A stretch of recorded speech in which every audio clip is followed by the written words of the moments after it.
Okay.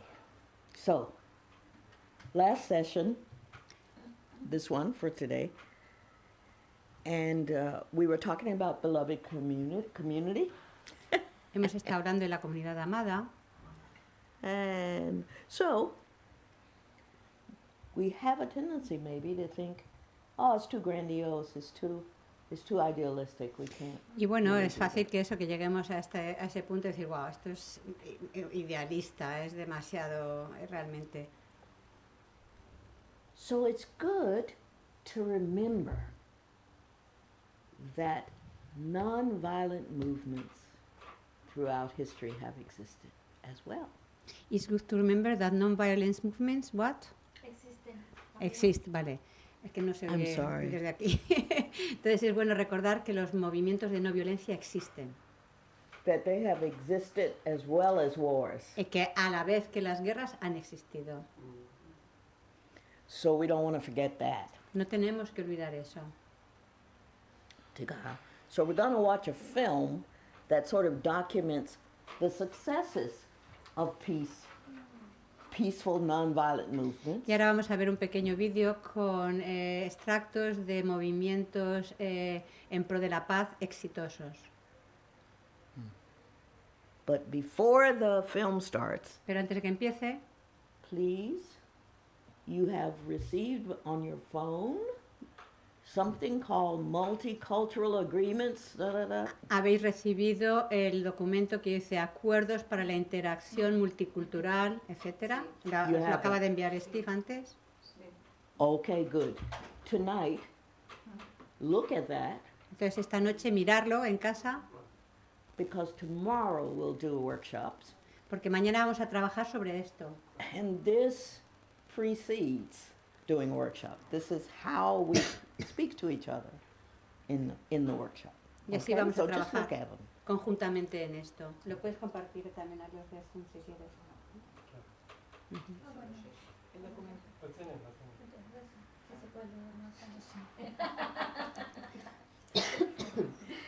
All right, this is a documentary. It's old. It was shot in 2000, and one of the people, the second one, there are three different areas, three different parts of the world Entonces, where nonviolent movements have succeeded. Entonces es un documental en la que se muestran tres lugares diferentes del mundo en los que el movimiento no violento ha tenido éxito. So if we watch two of the three that are on this disc, we will see Gandhi's nonviolent march to the sea that made the British quit. Entonces podremos ver Gandhi, que un gran éxito con el movimiento de la no violencia que hizo que los británicos salieran. And a man you probably never heard of, whose name was James Lawson, who taught the civil rights young people how to remain peaceful. Y otro nombre que probablemente no hemos escuchado, James Lois, creo que dice, Lawson. que hablaba a los jóvenes de los derechos civiles, de los derechos humanos. And not just remain peaceful, but how to work for change. Y es decir, y no solamente permanecer apacibles, sino cómo trabajar por la paz de forma continuada. Okay, we'll watch a little film now. Vamos a ver, sacar las palomitas. Thank you. Así de popcorn.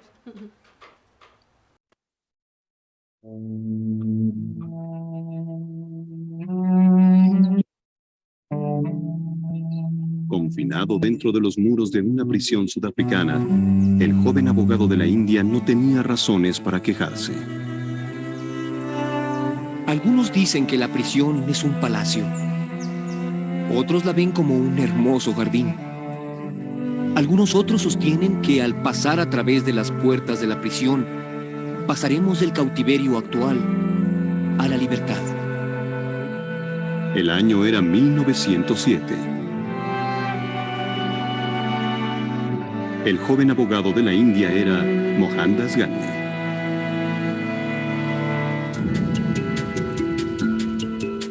Gandhi guió a sus compatriotas indios en una lucha no violenta contra la opresión racial por 8 años. Marcharon a territorio prohibido. Quemaron sus papeles de registro. Esperaban ser arrestados y no fueron decepcionados. Gandhi dijo: la negativa a cooperar con la injusticia sin violencia es la forma de derrotarla. Le dio un nombre a su arma no violenta: Satyagraha, abrazo de la verdad.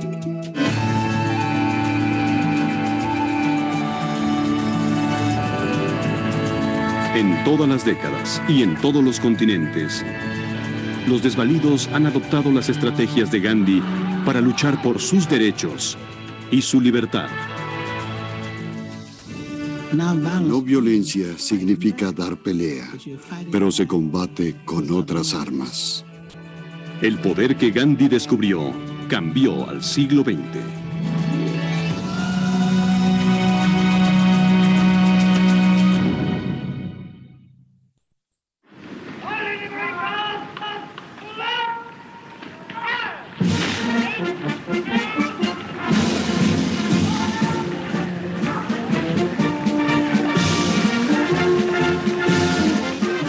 La India, la joya de la corona del mayor imperio colonial del mundo. Gran Bretaña gobernó a la India por más de un siglo. Pero en 1930 el virrey Lord Irwin sabía que venía una crisis. Una confrontación en que la fuerza del ejército británico podría ser inútil. El adversario de Irwin era Mohandas Gandhi, una persona cuyo nombre ya era un sinónimo de la acción no violenta. Desde que volvió de Sudáfrica, Gandhi se convirtió en la figura política predominante en su país. Él comprendía que el control de la India dependía de la cooperación de los indios, no de la dominación británica. Él dijo: ¿cómo pueden controlar solo 100,000 soldados británicos en ese momento a más de 350 millones de indios? Solo 100,000 soldados británicos. Gandhi dijo: dejaremos de hacer lo que los británicos quieran que hagamos. La nación entera se paralizará. Desobediencia civil en una escala masiva. Muchos indios dieron la bienvenida a la lucha. Gandhi debía encontrar una forma de usar esta energía para lograr el máximo efecto. Gandhi se retiró a su cuartel general en el río Sabarmati, cerca de la costa oeste de la India. En el ashram, la comunidad espiritual donde vivía, buscó en su interior una estrategia no violenta para lograr la libertad. Permaneció solo por semanas en su austera oficina. No dio ninguna pista sobre lo que pensaba.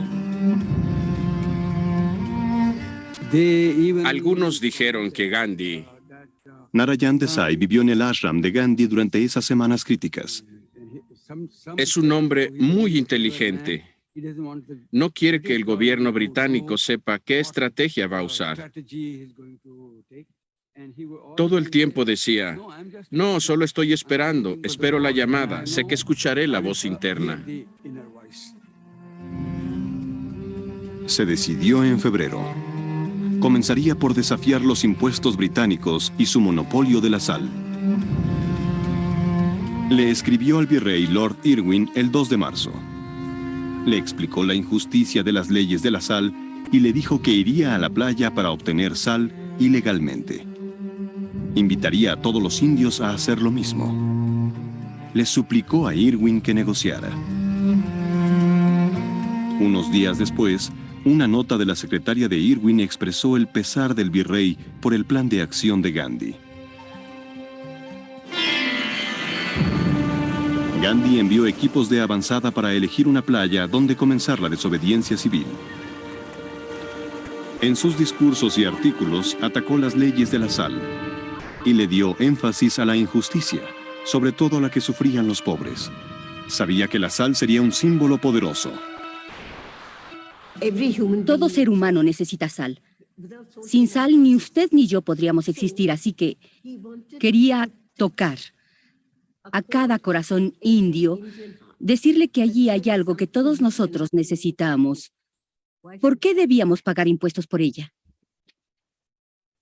Con un agudo instinto para las representaciones políticas, Gandhi trazó una ruta de su ashram al mar.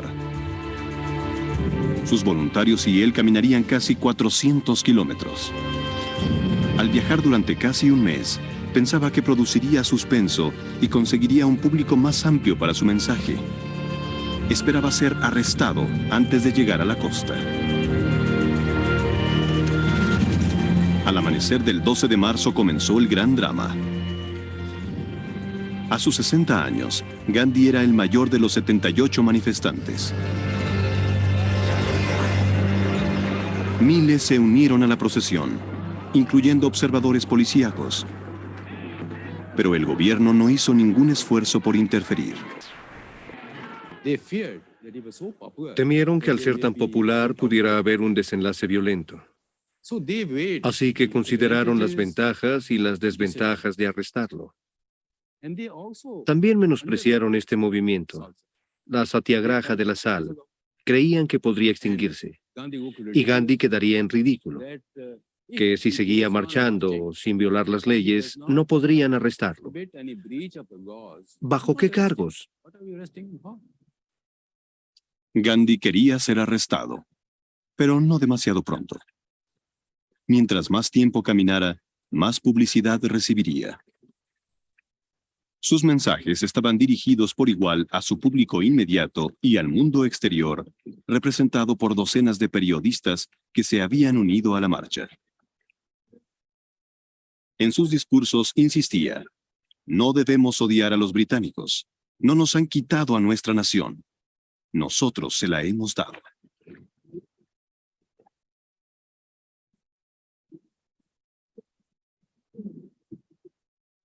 Gandhiji. Cuando conocí a Gandhi como un escolar, era alguien digno de admiración, alguien digno de respeto, un santo. Era un santo porque A, se vestía como santo, y B, decía cosas que diría un santo. Por otro lado, al crecer comencé a ver a un estudiante muy astuto de la historia humana. Era un hombre que entendía profundamente la psicología humana, entendía la idea británica de jugar limpio. La comprendía y supo jugar con esa intención. Aunque la corona nunca dudaba en usar la fuerza, el orgullo de los administradores británicos era su mandato civilizado y la cooperación que recibían de los oficiales indios. Gandhi planeaba acabar con la aprobación india al gobierno extranjero.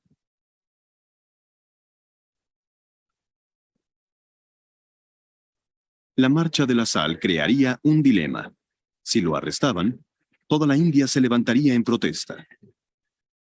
Si le permitían desafiar la ley abiertamente, el control británico se perdería, quizá irremediablemente.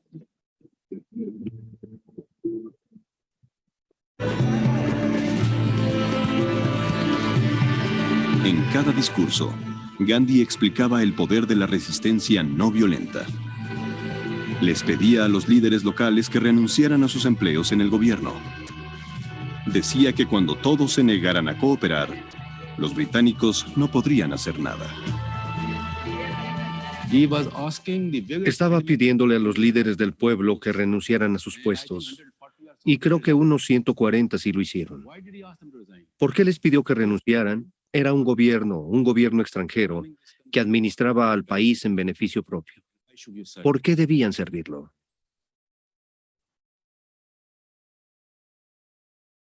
Desafiando los rumores de que su salud estaba fallando, Gandhi se apegó a su itinerario. En cada descanso preguntaba: ¿cuántos oficiales locales han renunciado a sus empleos en el gobierno? ¿Cuántos campesinos están usando el khadi? Era el uniforme informal de su movimiento, de tela de algodón hecha a mano. Gandhi les dijo a los indios que no compraran tela importada. Hilaba algodón durante 2 horas todos los días para dramatizar los millones de trabajos perdidos por la tela británica importada. Gandhi decía, si cada indio hila al mismo tiempo, la canción de la rueca se convertirá en la canción de la libertad. Solo dormía 4 horas diarias. Debía persuadir a miles de voluntarios de ser arrestados e ir a prisión, o su larga marcha fracasaría. Allí había un hombre que sabía cómo lograr la máxima divulgación de su mensaje. En cierto sentido, podríamos decir, era uno de los mayores, o de usar la palabra, entre comillas, publicistas de la India. Y al marchar mucho antes de la marcha de Martin Luther King en Washington, Gandhiji fue su creador. Al marchar, la gente comenzó a divulgar la noticia. Va en camino, desafiará a la ley. Unámonos a él. Esta es la oportunidad para demostrarle a los británicos, sin tener que atacarlos, que estamos luchando por algo, que no somos simples esclavos. Y por Dios, incluso a mí, que solo era un escolar, se me erizó el cabello cuando vi que estaba acercándose despacio a la meta. Todos sabíamos que una vez que tomara ese puñado de sal, sería arrestado. El día 24 los manifestantes se acercaban al mar. Un diario estadounidense escribió: como Gran Bretaña perdió a los Estados Unidos a través del té, está a punto de perder a la India a través de la sal. En la víspera del desafío a la ley, Gandhi se encontró en la playa con 12,000 partidarios.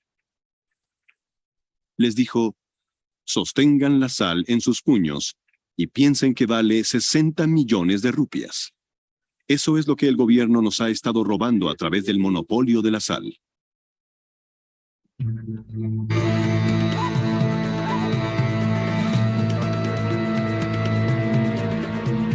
Al amanecer del 6 de abril, Gandhi se inclinó y tomó un puñado de barro y sal.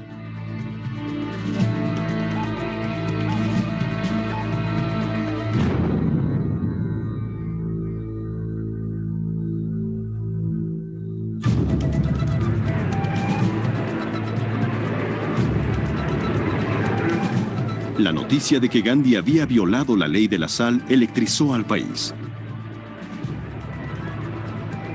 Miles marcharon a la orilla para seguir su ejemplo.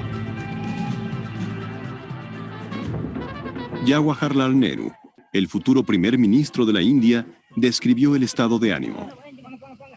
Parecía que un resorte se hubiera soltado repentinamente. En todo el país, la fabricación de la sal era el tema del día. No importaba si era buena o mala. Lo principal era violar la detestable ley de la sal. Y tuvimos éxito. Este tremendo éxito, el de la Satyagraha de la sal, no fue previsto por los británicos. Había muchos escépticos que pensaron: ¿la Satyagraha de la sal? ¿Qué? No se puede derribar al rey emperador. Hirviendo agua de mar en una tetera, eso era lo que suponían. Pero en una lucha no violenta, lo que importa es la visión del líder. ¿Qué movilizará al pueblo? ¿Qué le hará sentir que tiene una causa por la cual luchar? ¿Qué le hará luchar por ella sin violencia? Cuando su movimiento abarcó a todo el país, Gandhi se sorprendió de no ser arrestado. Visitó los pueblos de la costa alentando a la desobediencia civil, que según decía, solo era el principio. Hoy estamos desafiando la ley de la sal. Mañana tendremos que arrojar otras leyes al cesto de la basura. Practicaremos esa no cooperación hasta que finalmente al gobierno no le será posible continuar.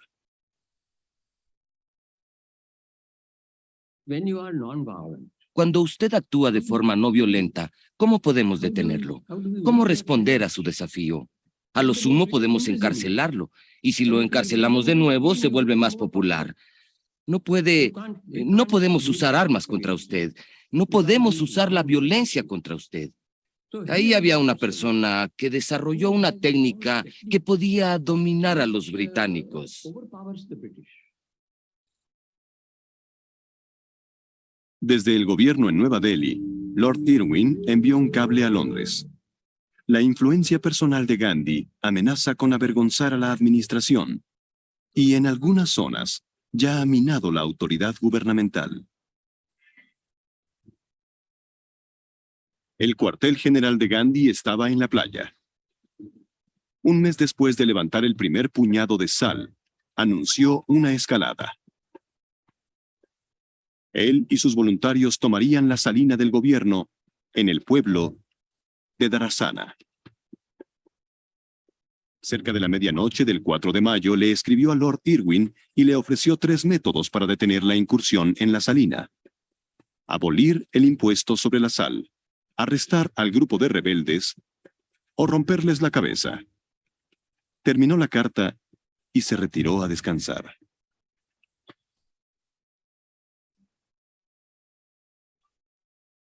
A la mañana siguiente, Gandhi se encontraba tras las rejas. Estaba encantado. El arresto provocó una tempestad. En una ciudad tras otra, la vida normal se paralizó.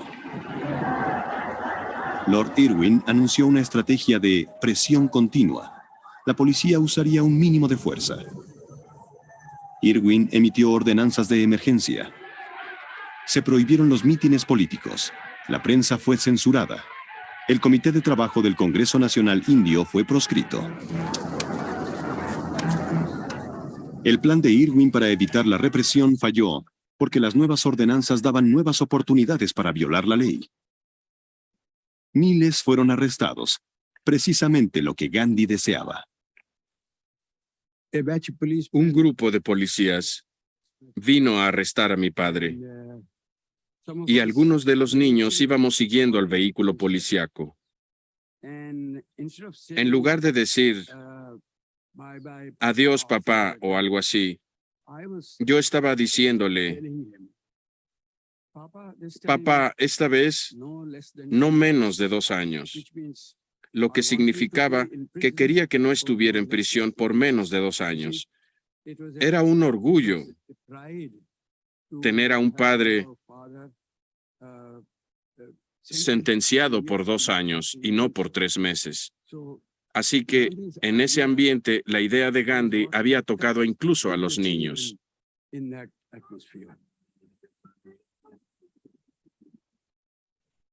La incursión de Gandhi en la salina de Dharasana se realizó sin él. Una poetisa famosa, Sarojini Naidu, dirigió el ataque. Le ordenó a su ejército: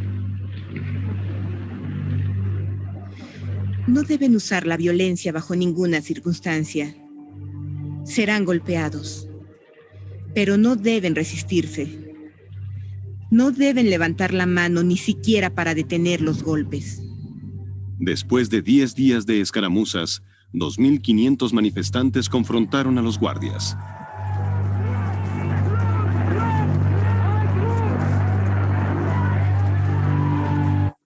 La policía atacó a los satyagrahis con unos bastones con punta de acero llamados látiz. Un reportero de United Press, Webb Miller, presenció la escena. Cayeron como bolos. Escuché los horrorosos golpes sobre los cráneos indefensos. Aquellos golpeados cayeron inconscientes o retorciéndose de dolor, con el cráneo fracturado o los hombros rotos. El informe de Miller fue publicado en casi 2.000 periódicos y leído en voz alta en el Senado de Estados Unidos. Un satyagrahi explicó: nuestro objetivo era mostrar a todo el mundo los colmillos y las garras del gobierno en toda su fealdad y ferocidad. En esto tuvimos un éxito más allá de las expectativas.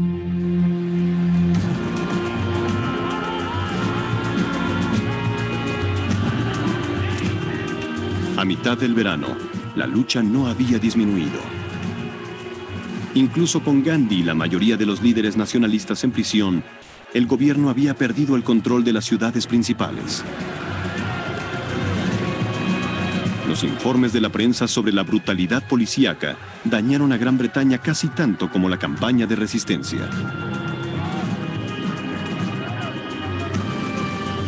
Irwin se comunicó con el gobernador de Bombay. Estoy seguro de que estas acusaciones de brutalidad son exactamente lo que quieren nuestros enemigos. Deberíamos exprimir nuestros cerebros buscando la forma de negarles esa ventaja. En julio, el gobierno informó que casi 17,000 civiles rebeldes habían sido arrestados. La meta de Gandhi de llenar las prisiones era más que un sacrificio. Era desobediencia en masa y estaba corroyendo continuamente la autoridad británica. Si una autoridad goza del poder, lo conserva en tanto exista obediencia. Pero en cuanto desaparece la obediencia, en cuanto se quebrantan las leyes, en cuanto no se acatan las órdenes del poderoso, su poder desaparece. Aquellos que no podían soportar las privaciones de la prisión todavía podían ayudar en la lucha boicoteando o bloqueando tiendas que vendían mercancía británica.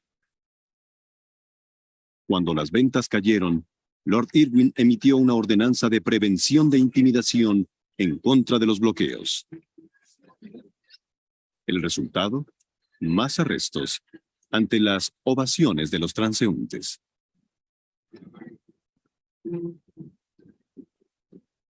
El comercio británico con la India disminuyó en un 25%. Para diciembre, 3 de cada 4 tiendas de tela extranjera habían cerrado. En enero, el primer ministro británico Ramsay MacDonald vio que la negación era la única manera de acabar con las manifestaciones. Pidió que Gandhi y otros líderes fueran liberados. El movimiento nacional permaneció fuerte mientras se celebraba la liberación de Gandhi. Pero el comandante sabía que sus soldados necesitaban un descanso. El 14 de febrero le informó a Lord Irwin que estaba listo para negociar. Insistió en que continuarían haciendo sal y boicoteando durante las conversaciones.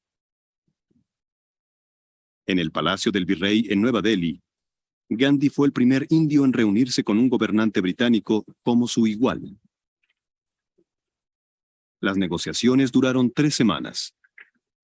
Irwin se negó a ceder en cuanto a las leyes de la sal y la tela importada, concesiones que perjudicarían a sus colaboradores indios. Gandhi consiguió la liberación de prisioneros políticos y el levantamiento de las ordenanzas represivas. Llamó a cesar la desobediencia civil. Los problemas constitucionales se dejaron para las conversaciones posteriores en Londres.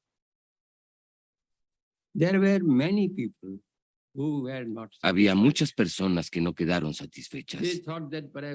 Pensaron que quizás Gandhi había cedido demasiado. Pero Gandhi siempre respondió que ese movimiento no era en vano, porque a través de él estaba enseñándole a las personas que no podían conseguir todo con un solo golpe. Se hacen concesiones, se reúnen fuerzas, se entrena y entonces se da el siguiente paso.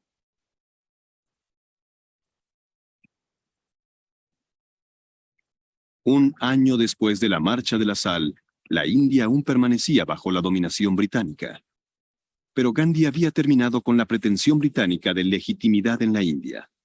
Al exponer la injusticia y quitarle al gobierno extranjero la aprobación de los indios, despertó al pueblo con respecto a su propio poder y mostró a la India el camino a su independencia. Gran Bretaña concedió su independencia a la India 16 años después, en 1947. En el espacio de un año, Gandhi había muerto a causa de la bala de un asesino.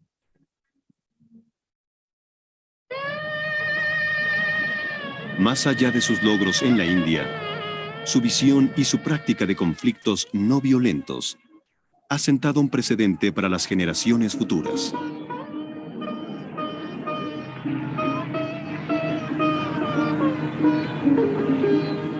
Una vez dijo: mi técnica de lucha no violenta está en la misma fase que la electricidad en la época de Edison, lista para ser perfeccionada y desarrollada.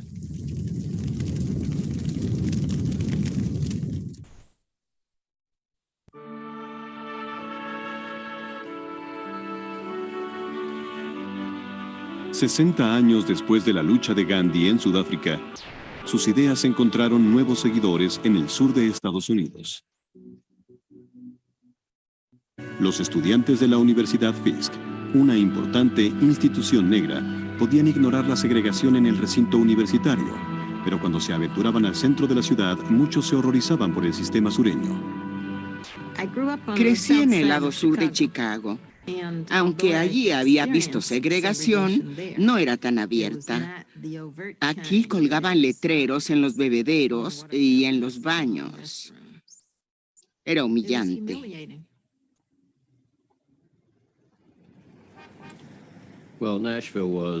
Nashville era una ciudad totalmente segregada. Había tanta segregación como en Johannesburgo en la plenitud del apartheid. Era una ciudad de dos razas. Prácticamente no había ningún contacto entre la comunidad blanca y la comunidad negra en las escuelas, en los barrios, en los puestos de trabajo, en las iglesias. Nashville era una ciudad total y completamente segregada, donde la mayoría estaba totalmente satisfecha y feliz por ello. Los estudiantes de la Universidad Bautista Americana en el oriente de Nashville sabían que la segregación estaba siendo combatida. Algunos estaban trabajando contra la represión violenta, incluso los linchamientos que eran parte del sistema. Querían unirse a la lucha. En las escuelas estaban enseñándonos una cosa. Hablaban de la Declaración de Independencia, de la Declaración de Derechos, de la Constitución. Y en el mundo real estábamos viviendo algo diferente. James Lawson, ministro metodista de Ohio, les dio a los estudiantes de Nashville la oportunidad de participar. Lawson, de voz suave, tenía 30 años y había pasado 3 años enseñando en la India, donde estudió el trabajo de Mohandas Gandhi. En una iglesia pequeña cercana a la Universidad Fisk, Lawson comenzó una serie de talleres vespertinos sobre los movimientos no violentos. Esta noche trataremos de realizar un trabajo muy importante. La actitud de Jim Lawson es de serenidad. Su objetivo es impresionante: eliminar la segregación. Sus clases atraen a los estudiantes más brillantes de Nashville. En abril, aquí en Alabama, un buen amigo mío fue atacado por el Ku Klux Klan. Fue golpeado en un árbol. Estando atado, fue azotado con cadenas. Pensé que la no violencia no resultaría, pero me quedé en los talleres por una razón. Era la única opción en la ciudad. Era el único grupo que yo conocía que intentaba hacer algo para combatir la segregación. Él comenzó a orar: Padre, perdona a esos hombres. Jim Lawson fue invitado a ir al sur por Martin Luther King, hijo, quien dijo que el movimiento por los derechos civiles necesitaba a líderes que entendieran la estrategia y las tácticas no violentas. Entonces comenzaron a protestar: no puede orar así. Luego otros dijeron: sí, pero un hombre que va a morir tiene el derecho de orar como desee. Así que inmediatamente comenzaron a dividirse. Guiamos a todo el grupo a través de una visión holística de la no violencia. Su historia, sus raíces bíblicas, sus raíces en el pensamiento cristiano, los métodos no violentos. Les contamos las anécdotas de la no violencia y yo enfaticé la idea de Gandhi de estar participando en un experimento.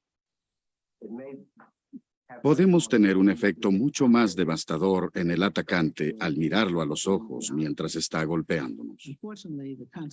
Por desgracia, para muchas personas, el concepto de no violencia es poner la otra mejilla, no hacer nada. La no violencia significa responder al ataque, pero hacerlo con otro propósito y con otras armas. Número uno, estamos luchando para persuadir a esa persona. Eso sí que es un combate, es una batalla mucho más difícil que una pelea con los puños. Jim, ¿qué podría hacer si estuvieran golpeándome? Dijimos que íbamos a eliminar la segregación en el centro de Nashville y que nuestro primer paso sería suprimirla en las cafeterías y los restaurantes. Por supuesto, ese sería el primer paso típico de Gandhi. Fue el primer paso de la no violencia. Investigar, examinar y enfocarnos en un problema. Elegir un blanco, elegir un punto. Meses antes de entrar a las cafeterías, Lawson comenzó a prepararlos. Un puñado de negritos. Miren a estos muchachos, todos en línea. ¿Qué tal, conejito de la selva? Es tan oscuro que está sumiendo todo el lugar en la oscuridad. Quería que experimentaran ataques físicos y verbales y que aprendieran a resistir el impulso de correr o responder con golpes. El Team Marine de Doping Web atrapa a un negro por el dedo del pie.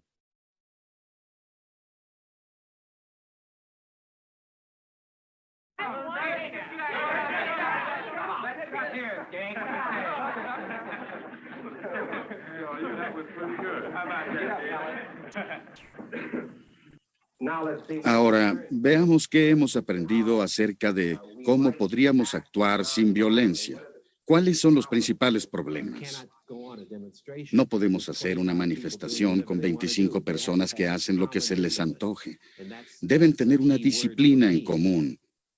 Esa es la palabra clave. Para mí, la dificultad con las personas y los esfuerzos no violentos es que no reconocen la necesidad de una disciplina y un entrenamiento feroces, así como del diseño de estrategias, planes, del reclutamiento y de todo lo que hay que hacer para organizar un movimiento.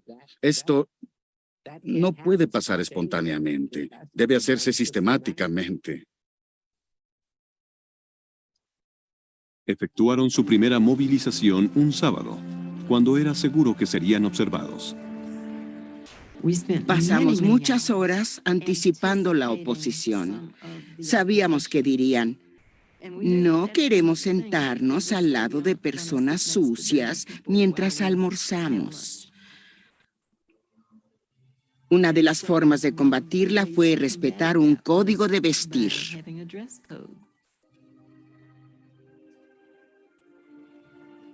Nos habían dicho que era posible que nos arrestaran, pero fuimos a la cafetería y tomamos asiento. Nos sentamos muy ordenadamente, de manera pacífica.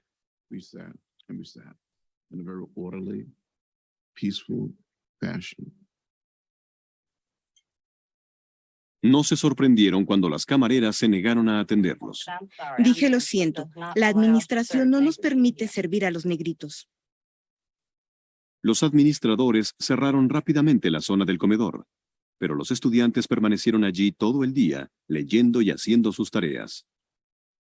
No hubo violencia, y nadie fue arrestado. La noticia se publicó en la página 10 del diario dominical. El editor John Siegenthaler recuerda la reacción. La reacción inicial fue de susto y quizá incluso de diversión. ¿Quiénes se han creído? ¿Qué creen que hacen? Sabíamos que era una noticia, pero realmente no sabíamos cómo cubrirla. Los negocios locales tomaron una actitud predecible. Preferían cerrar antes que servirle a los clientes negros. Una semana después, los estudiantes regresaron. Provocaron curiosidad y abusos verbales, pero ninguno fue arrestado. Los blancos todavía pensaban que el movimiento solo era una moda pasajera, que no amenazaba en absoluto el sistema social. El tercer sábado estaban listos para entrar a un total de 6 cafeterías. Ordenamos que cada persona tuviera un compañero con quien estar.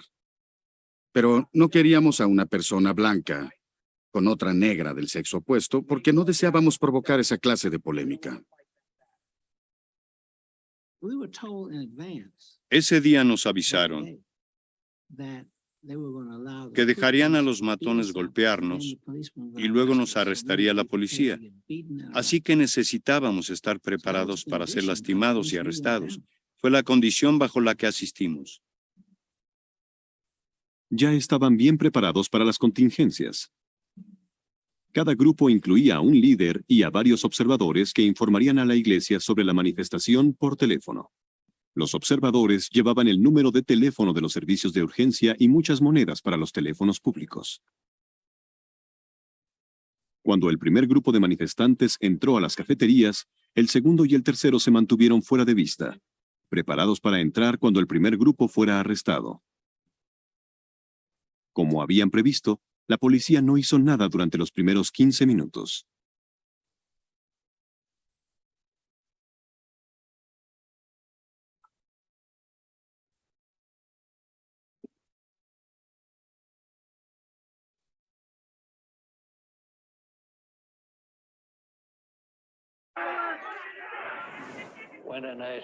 Entré y le pedí a todos y cada uno de ellos por separado que se fueran.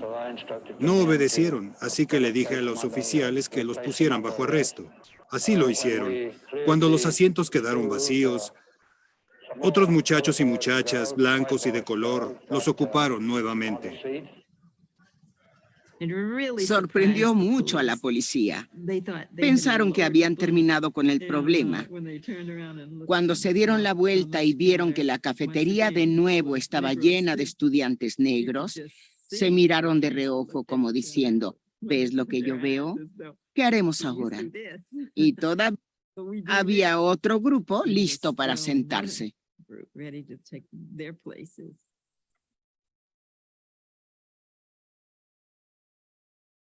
Estamos en prisión.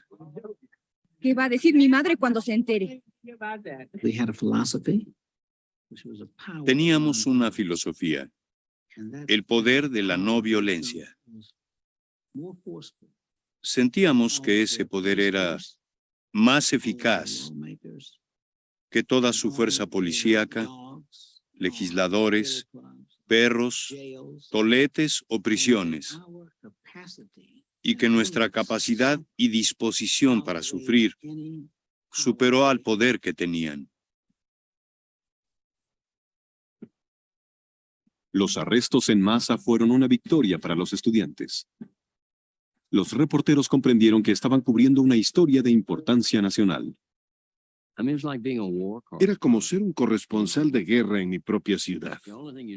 Lo único que sabíamos es que la guerra había comenzado, que el arma de la no violencia estaba venciendo a la brutalidad y que este era un momento histórico, sin importar el resultado. Creo que todos comprendimos que estábamos presenciando algo histórico. El lunes por la mañana, en el cuartel de la policía, los estudiantes continuaban tras las rejas. Por cuestión de principios, se negaron a salir bajo fianza. En solo 48 horas, su pequeño movimiento estudiantil inspiró a miles. La comunidad negra de la ciudad se unió a su lucha, organizando, recaudando dinero, reclutando abogados. Alexander Luby estaba entre los abogados negros más destacados de Nashville y organizó a los abogados locales para defender a los estudiantes arrestados. El pueblo no podía creer que sus inocentes estudiantes universitarios, jóvenes y bien vestidos, hubieran sido arrestados y encarcelados. No le gustó. La ciudad, la población afroamericana se movilizó de tal manera que el movimiento se extendió a través de la ciudad de Nashville como el fuego. Mientras la muchedumbre esperaba para ver qué haría el gobierno, el alcalde habló con los periodistas. Cualquiera que viole la ley será arrestado. Así debe ser. Al enfatizar la ley y el orden, el alcalde apoyó a los dueños de las tiendas. Los estudiantes no habían roto ninguna ley. Y ninguno de los manifestantes blancos había sido arrestado. El gobierno y la policía no estaban preparados para la desobediencia civil en masa. Habían pensado que una vez que apareciera la violencia y comenzaran los arrestos, nuestro movimiento se disiparía, que nos asustaríamos. Después de todo, ese es el propósito de la violencia, de los arrestos. Esperaban que fuera lo que fuera, desaparecería y todo terminaría, pero no pasó así. Una semana después, nada había cambiado.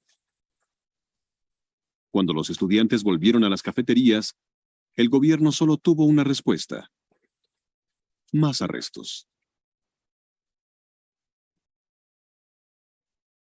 El movimiento se inundó de nuevos reclutas a nivel nacional.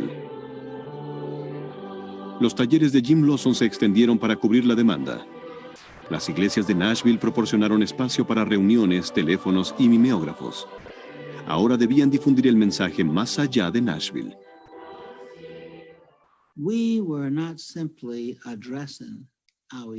No estábamos dirigiéndonos solamente a nuestros oponentes inmediatos. Le hablábamos a un público más amplio, el país, el mundo, porque la estrategia de la no violencia es educar a un gran número de electores y ganar su voto. Aunque los afroamericanos éramos una minoría, no podría haber ningún cambio a no ser que contáramos al menos con el apoyo de la mayoría y también con su participación activa. Los estudiantes sabían que el apoyo no podía ser suficiente en sí mismo. Sacando partido de la indignación que provocaron sus arrestos, intensificaron el conflicto. El movimiento continuó en las cafeterías, pero agregaron una nueva táctica: el boicot del distrito comercial del centro de la ciudad. Los manifestantes les pedían a los clientes que no compraran en las tiendas cuyas cafeterías apoyaban la segregación.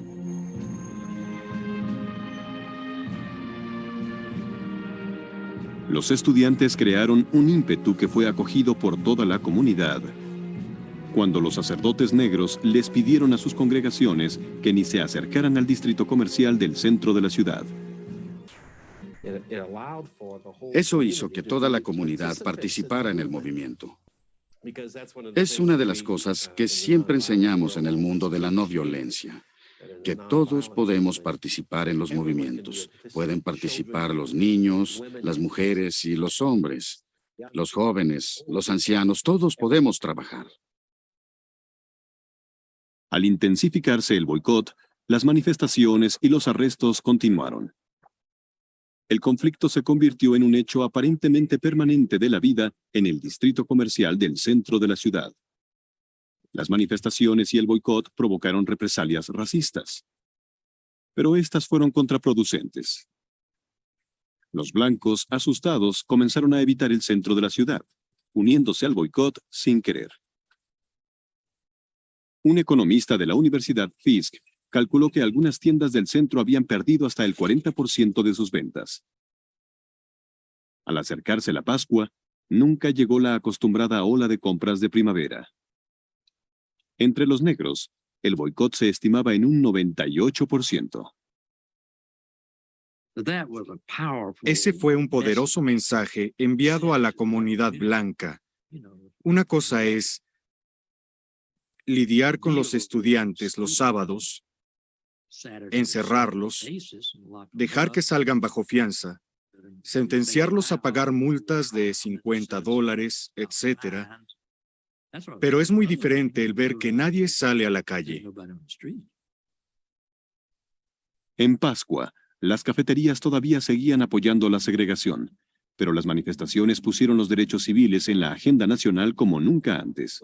Durante los últimos meses ha estado extendiéndose a través del sur una nueva estrategia para acabar con la segregación racial. El domingo de Pascua, el programa de la NBC, Meet the Press, analizó la resistencia no violenta. El moderador sugirió que los boicots podrían ser mejores que las manifestaciones y los arrestos.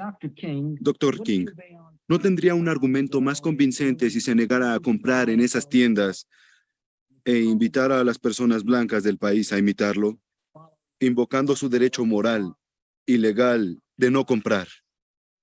Señor Spivak, creo que a veces es necesario dramatizar un problema porque muchas personas no saben lo que está pasando. Creo que las manifestaciones sirven para dramatizar el ultraje, las injusticias y el descontento de los negros hacia todo el sistema de segregación.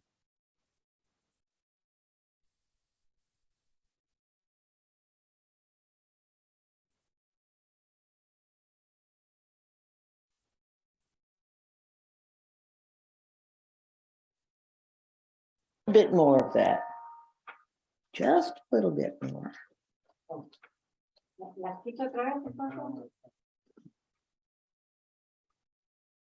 There was just a little bit more. Un poquitito más. Sí. ¿Las quito entonces?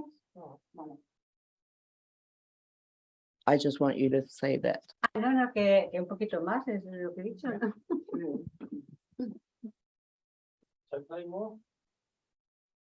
I don't know. Do you want to see more? It won't go more than maybe another 10 minutes. 10 minutos, Maybe pues less. entonces quito el... Okay. Ah, no, I'm vale. sorry, Steve, but you show the rest of it. Teníamos planeada una reunión para las 6 de la mañana. Estaba vistiéndome en el dormitorio y escuché una explosión.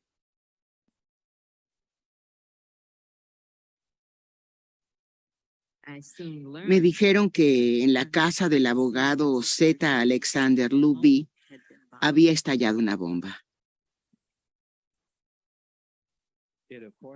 Por supuesto, el propósito del enemigo era asustarnos. La violencia tiene una dinámica muy simple.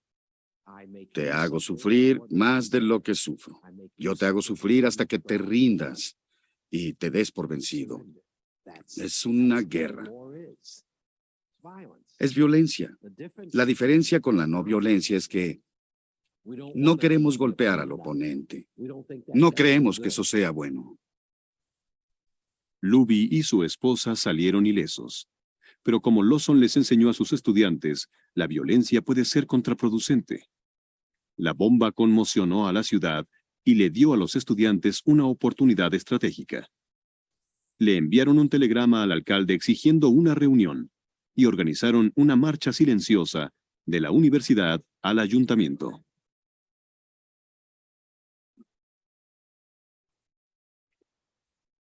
Comenzaron con 1,500 manifestantes. En el camino, su número se duplicó.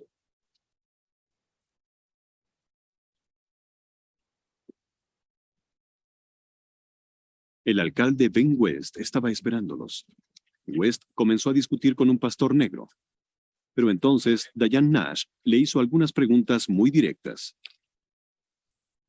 Le dije al alcalde, en primer lugar, alcalde West, ¿usted cree que está mal discriminar a una persona solamente por su raza o por su color? Hice lo que pude para responder franca y honestamente que no podía estar de acuerdo con que era moralmente correcto que alguien les vendiera mercancía y les negara el servicio. Tenía que responderlo exactamente así. Nash le preguntó enseguida al alcalde si creía que las cafeterías deberían eliminar la segregación. Él respondió, sí. Fue el primer cambio importante en la actitud de las autoridades de la ciudad. Nashville comenzó a eliminar la segregación de las instituciones públicas y de las tiendas de departamentos ese mismo día. Se necesitaron 3 o 4 años para que los teatros, los restaurantes y todo el transporte público eliminaran la segregación. Pero con la declaración de Ben West, no está bien, comenzó el proceso de cambio. Los comerciantes del centro de la ciudad les dijeron en privado a los estudiantes que querían eliminar la segregación. Los estudiantes diseñaron un plan. Les sugerimos, lo que fue un gran alivio para ellos, que no se anunciara que habían terminado las manifestaciones. No se anunciaría que habría servicio para los negros. No habría anuncios ni periodistas ni policías. Un movimiento que comenzó en el sótano de una iglesia pequeña en septiembre había logrado eliminar la segregación de las cafeterías en la primavera. Siguieron con otros restaurantes e instalaciones públicas, mostrando cómo quitarle el apoyo de los comerciantes a la segregación, haciéndola costosa y polémica. Fue un arma que demostró ser decisiva cuando el movimiento de los derechos civiles ganó mayor ímpetu.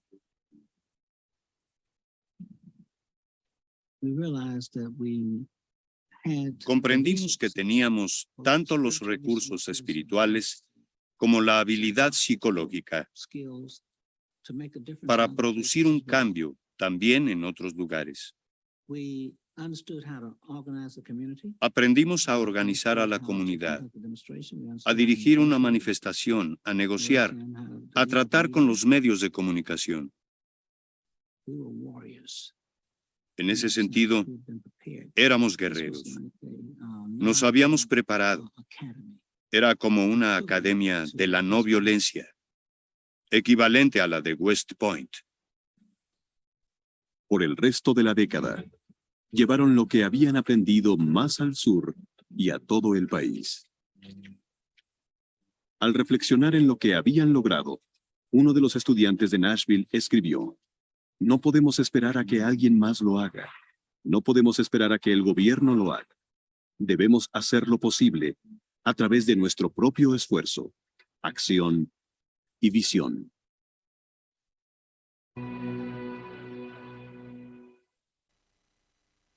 Third part of this film would have dealt with South Africa. La primera parte, a ver, the first part of this film, it was in South Africa, you said, ¿no? The next part coming. La siguiente, third part. perdona. Entonces, la tercera parte del vídeo es lo que acontece en Sudáfrica. And there are 2 discs, so there's more about the successes that nonviolent movements Y hay have had. otras filmaciones, todavía 2 discos más, sobre los éxitos de algunas iniciativas no violentas, algunos movimientos no violentos. So, any reaction you care to share about the 2 you saw? What struck you? ¿Qué es lo que os ha impactado de lo que hemos estado viendo? Y también los de Zoom podéis participar.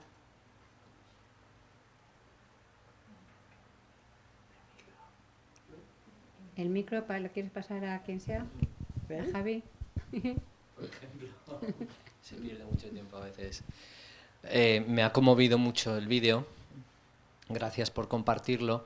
Veo un denominador común o un esquema general en todas las luchas no violentas, y es que en todas hay como una especie de lo que se le atribuye al Buda, ¿no? Primero reflexionar, escuchar, reflexionar, documentarse sobre una circunstancia, primero el estudio, y luego eso nos lleva a una reacción, a una acción.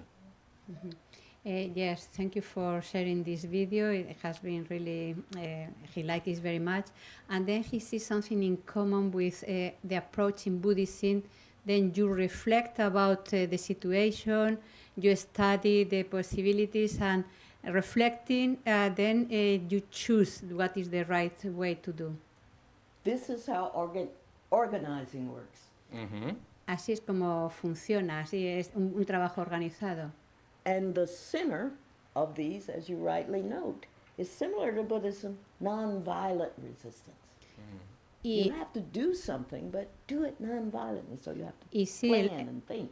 El planteamiento es justamente similar, ¿no? Y te lleva a esa reflexión a tomar una iniciativa, pero no violenta, tomar una vía que sea no violenta, pacífica.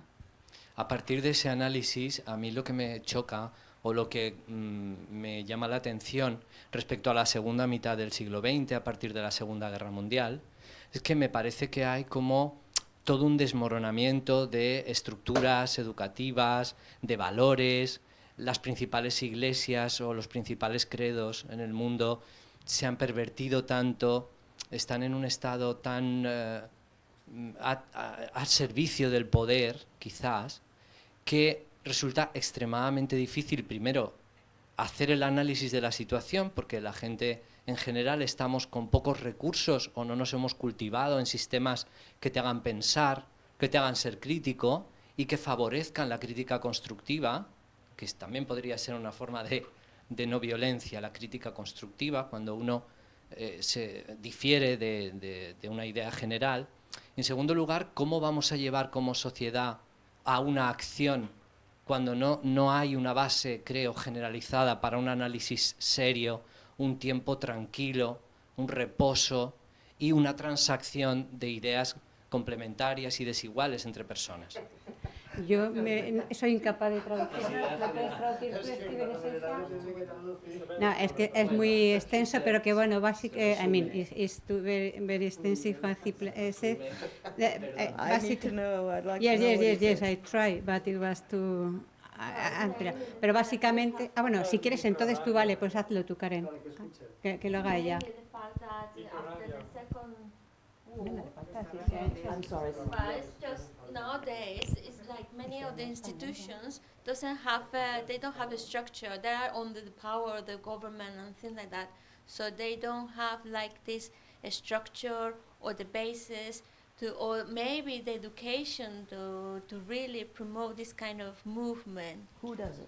No, he says that is kind of already too corrupted. Many, the churches are a little bit also aligned with the political power, and then there is not much structure. Bigger than the British Empire was in India?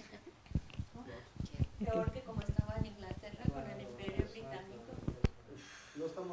Okay. You know, the British Empire, one man, he started walking. Entonces el Imperio Británico, un hombre empieza a andar y fíjate. When they began, there were 12. When he began, there were 12 of them. Cuando empezaron la marcha eran 12.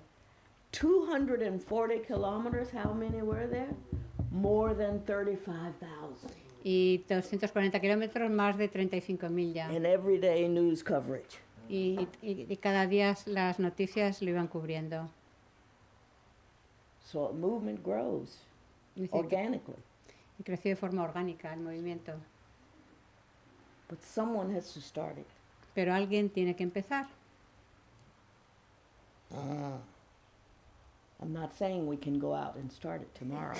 The second one, James Lawson, he is still alive. Vale. Y el señor que sale en el segundo vídeo, James Lawson, todavía está vivo. And until 2019, he taught, still organizing classes at the University of California. Y seguía impartiendo seminarios hasta el 19 en California, en la universidad. All centered in nonviolence, peace, but resistance. He studied with Gandhi. He had been imprisoned himself. And once you get out there, it's like John Lewis, who was in the last bit. John Lewis, who became congressman in the States. He was so beat up on the buses. What I want to say is, once you get hit, all the fear is gone. Y bueno, y este señor pues estudió con Gandhi. You know what it is. You're not afraid of it anymore. Vale. Estudió con Gandhi, ha seguido dando estos seminarios, siguió manifestando pues esa conducta no violenta, fue apaleado, fue encarcelado y demás, pero se mantuvo con esa resistencia no violenta y bueno, una vez ya lo conoces, ya no tienes miedo, sabes cuál va a ser la respuesta y ya no tienes miedo. But these are dramatic cases. These are, sorry, what? Dramatic. These are dramatic cases. Sí, pero estos son casos pues como muy extremos. We can do smaller things. Podemos hacer pequeñas cosas. We can do smaller things that might be helpful. Que pueden ser útiles.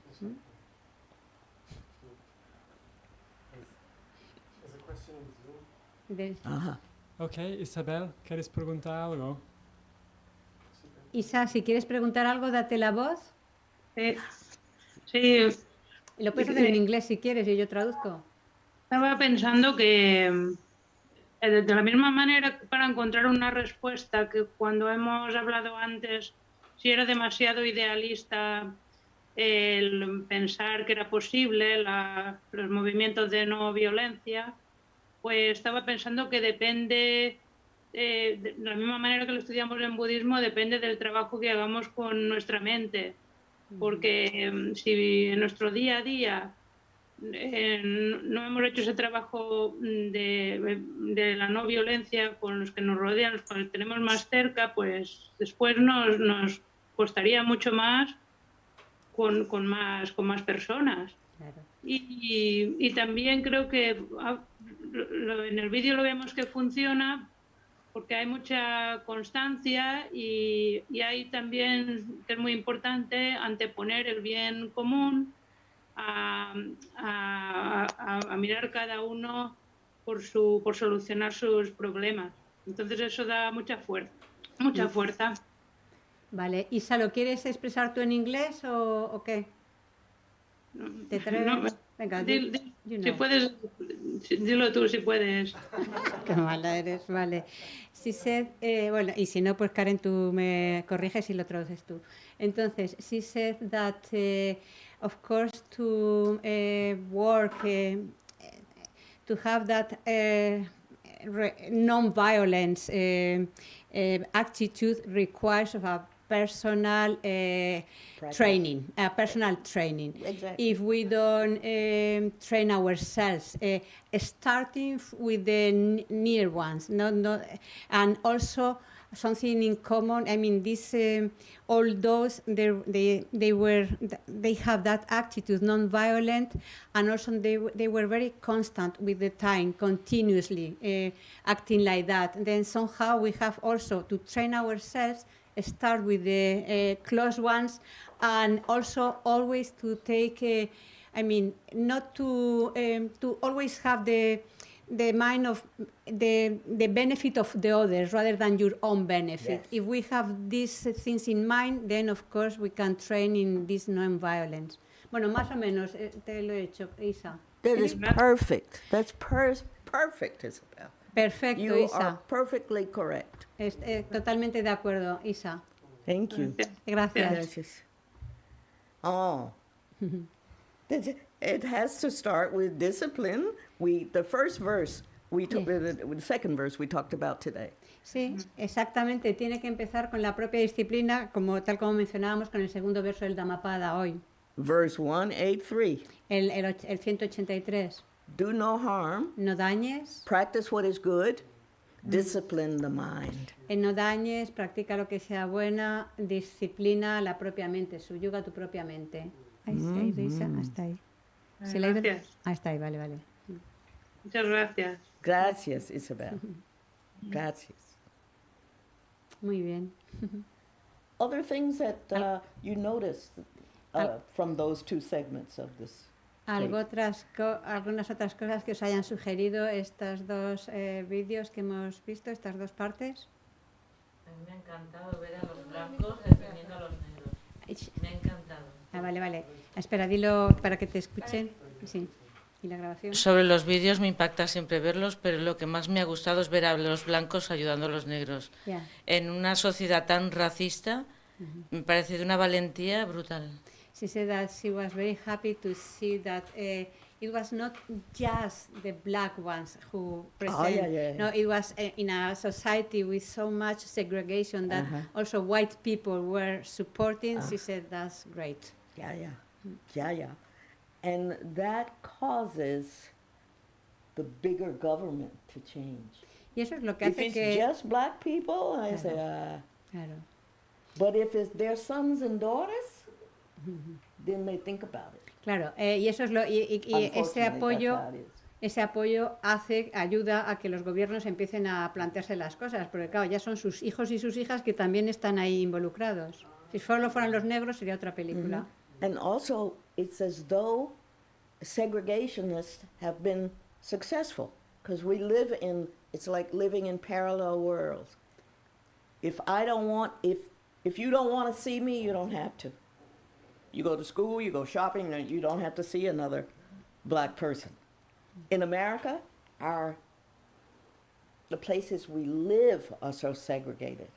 We don't have to see a person of another color if we don't want to. Claro, y es que allí está This is not good. y como está todo organizado, que no es bueno, es que eran como mundos paralelos, el mundo de los blancos, el mundo de los negros, y si quisieras no ver a ninguno del otro color, está todo organizado como para poder estar totalmente aislados, y eso no es bueno. So one of the mottos, one of the slogans of Engage Buddhism is don't look away. Don't, you know, you see something that's horrible, somebody's a street person. You don't want to see that. But Engage Buddhism says, look, see. Claro. Y uno de los eslogans es no mires a otra parte, ¿no? Como esa actitud que a veces tenemos, que si vemos a un vagabundo enseguida miramos para otro lado, esa no es la actitud a seguir.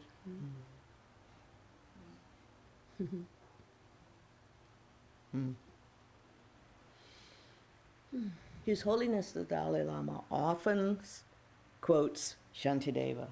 Su Santidad a menudo cita a Shantideva, who says, we are all exactly alike. Y que a menudo nos repite, dice, todos somos iguales. And why? We all wish to be happy, and we all wish to avoid suffering.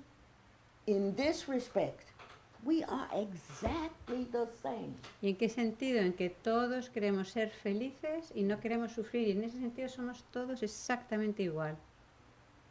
And I love his meditations in chapter 8, Bodhicharya Avatar. Y me encantan las meditaciones en el capítulo 8 del Bodhisattva Avatara. He gives two methods for engaging with others. Que nos propone dos métodos para implicarnos con los demás. One is called standing in another's shoes, putting oneself in another's shoes, you know, to try to empathize, sí. Right? Uno de ellos es el que nos dice, ponte en el lugar del otro, intenta empatizar con el otro. But we can understand that, everybody. You don't have to be Buddhist to understand No that, tienes que ser right? budista para comprender eso. Okay. The second method says, see others without thinking I, because that I is really conceit. The I means I am better. Y contempla a los demás, pero sin esa conciencia de yo, porque cuando nos identificamos con el yo, está como asociado a que yo soy mejor. So he suggests a method, and His Holiness talks about this too. He suggests a method of equalizing, to see yourself as equal, not superior, looking down, not inferior, looking up, but actually experiencing equality with others. Y sugiere este método de contemplar a los demás exactamente igual a nosotros, no contemplarlos desde arriba a los demás, ni contemplarlos desde abajo, sino comprender esa igualdad, porque todos somos iguales. That's my t-shirt. Que eso es lo que pone en su camiseta. Equality, period. That's all. Equality what? Sorry? Period. Como... ¿Perdona, qué pelota? Ay, digo, ¿qué dicen? Bueno, pues eso. Punta. Vale. Ok, igualdad y ya está. Okay. All right. Oh, thank you. Thank you. Other comments? ¿Algún otro comentario final? A ver. Sí, she wants to say something. Vale, a mí lo que en ambos casos he visto que el origen del movimiento no ha sido una gran petición política que podía haber una división, sino ha sido un punto muy normal, muy básico, muy corriente, que es la sal y entrar en un restaurante. O sea, que son cosas que todo el mundo se puede sentir identificados, que no es una cosa que pueda dividir a la sociedad y que todo el mundo va a querer apostar por ello. Y es un punto para unificar las cosas básicas, no empezar por arriba, sino la cosa básica para unificar y hacer la comunidad. Yeah, she said that something that it was really both movements start for something very, very simple that everybody can recognize. Everybody can, not starting with big ideas or big rights or something that everybody can think, oh, this is right, no? Salt and take a coffee in a place, Yes. no? Or Ariadne's comment to that student. O como el comentario de Ariadne a los estudiantes. You have to listen to Ah, hear sí. what the people need. And they will tell you. Sí, como el estudiante, Something el simple. comentario que le decía, tienes que escuchar lo que la gente quiere o necesita. Yeah. Okay. Claro? Good day. All right, a good day. Okay? So Okay. we'll end now? Sí, yes, yes. And I think so. tomorrow? Tomorrow? Same time. More. Vale, entonces, More. bueno, lo dejamos por hoy. Mañana continuamos. Recordar que nos ha dicho, you said that we have to read this Yes, one, please. right? Just read through the agreements. We'll talk about them a little. Entonces, and we'll leeros practice. esta noche Ya, ya. esto, reflexionar un poco sobre ello y lo de los acuerdos para la interacción multicultural. Y mañana pues hablaremos de esto, ¿vale? Vale.